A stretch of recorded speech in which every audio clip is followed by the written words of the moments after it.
Actuellement, le médecin généraliste, un certain nombre encore veulent être l'homme orchestre. Ils font tout, et finalement, ils ne veulent rien déléguer. Je ne parle pas là de la délégation liée à la valeur de l'acte, hein, mais c'est pas leur conception. Ils ne veulent rien déléguer, ils font tout. C'est l'homme orchestre. Par contre, le médecin spécialiste en médecine générale, c'est lui qui doit coordonner, de notre point de vue, hein, c'est lui qui doit coordonner les soins, c'est à lui que revient ultimement avec le patient, la prise d'une décision médicale qui est évidemment partagée avec le patient, mais qu'un certain nombre de ces activités, d'activités médicales actuellement, peuvent être réalisées par d'autres professionnels de santé. Encore une fois, en disant cela, je ne néglige pas les incidences financières que ça comporte, hein, mais ça c'est un point très essentiel.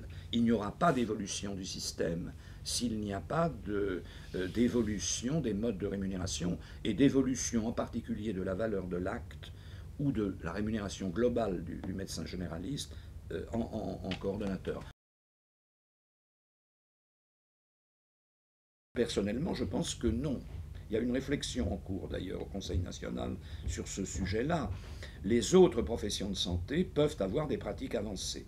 On va prendre le monde infirmier. Les infirmières cliniciennes qu'on a globalement avancées, nous, la réponse est non. Enfin, et non, dans notre réflexion, parce que ça crée, qu'est-ce que ça veut dire? Enfin, c'est une espèce de sous-docteur, qu'est-ce que ça veut dire? Par contre, il peut y avoir des pratiques avancées en soins infirmiers. Dans le monde de l'hospitalisation, publique ou privée, ça existe, hein. Il y a des IBOD, il y a des infirmières anesthésistes, et on pourrait parfaitement imaginer qu'il y ait des infirmières qui ont une pratique avancée parce qu'elles ont acquis cette formation.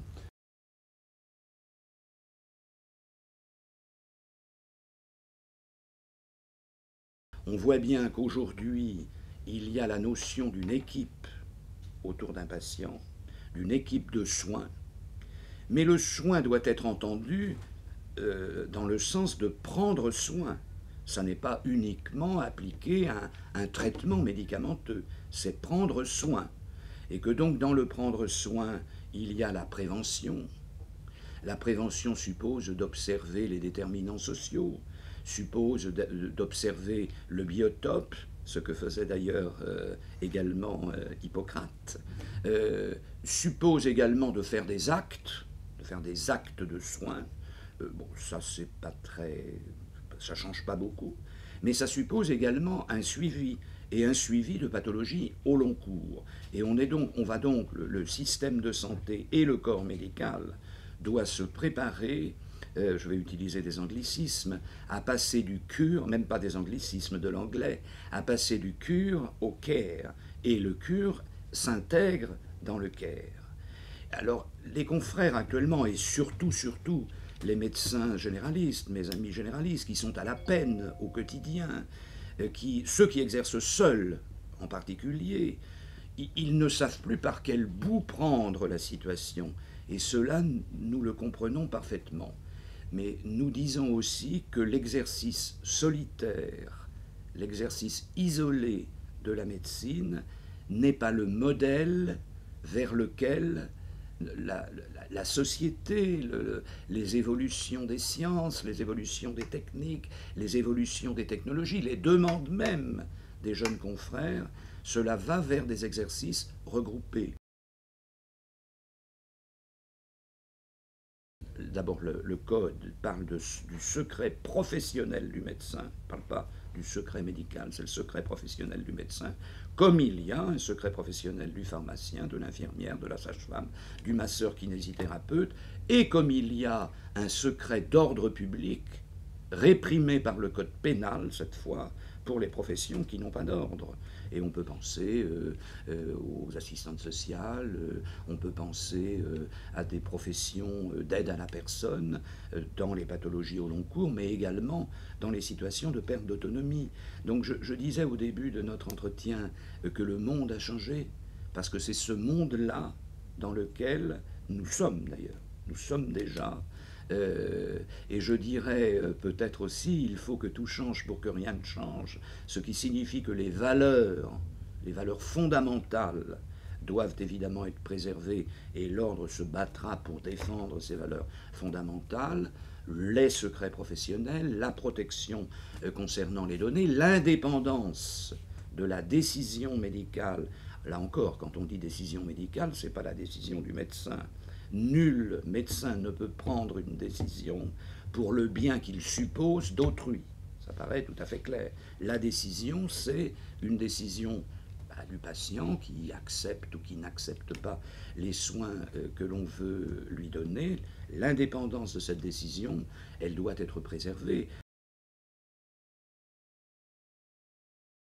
Elle doit être préservée d'une part face éventuellement à une réglementation qui viendrait la contraindre, et elle doit être protégée également par rapport à des procédés qui pourraient être plus insidieux et visant à promouvoir telle prescription plutôt qu'une autre.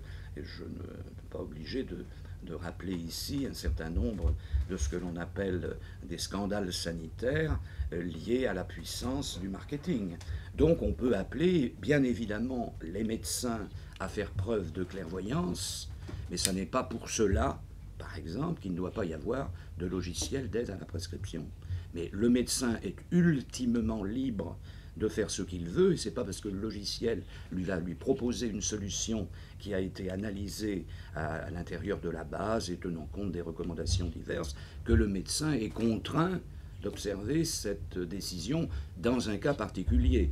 S'il s'en écarte toujours, on peut dire à ce médecin qu'il devrait à ce moment-là agir pour rentrer dans les groupes de travail qui permettent de construire les logiciels d'aide à la prescription ou d'aide à la décision, plutôt que de clamer tout seul dans son coin, y compris sur des réseaux sociaux, que c'est pas bien. Je vais prendre un aspect polémique, qu'il est encore polémique, de moins en moins, mais quand même, c'est le dosage systématique des PSA en dépistage. Le dosage systématique des PSA en dépistage est fortement remis en question, et la Haute Autorité de Santé elle-même a précisé quel pouvait être le bon comportement. Aujourd'hui, c'est pas une parole d'évangile, si tant est que les évangiles ne se trompent pas, ce que dit la Haute Autorité. Mais c'est dans l'état actuel des connaissances de scientifiques. C'est écrit partout, le médecin doit se comporter en l'état actuel de la science. Il y a toujours un retard parce que c'est la force des habitudes. Donc quand on fait une recommandation, elle ne va pas s'appliquer du jour au lendemain.